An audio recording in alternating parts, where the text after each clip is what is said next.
আজ তোমাদের দেখাবো কাঁচা পেঁপে আর জলপাইয়ের ভর্তা। আসসালামু আলাইকুম, সবাই কেমন আছেন? আমি জানি আপনারা আমার কথা শুনে হাসবেন আর বলবেন জলপাই আর পেঁপের ভর্তা কি কখনো খাই? আমিও প্রথমে এটাই ভেবেছি।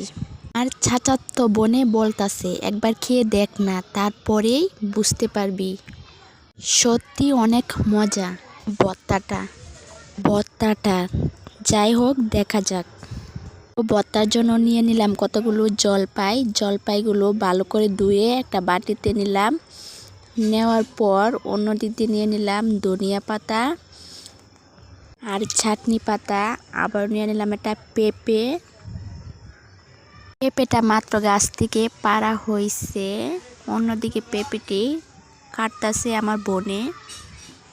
ভর্তাত নাকি আবার তেঁতুলও দিবে। তেঁতুল অনেক দিন ধরে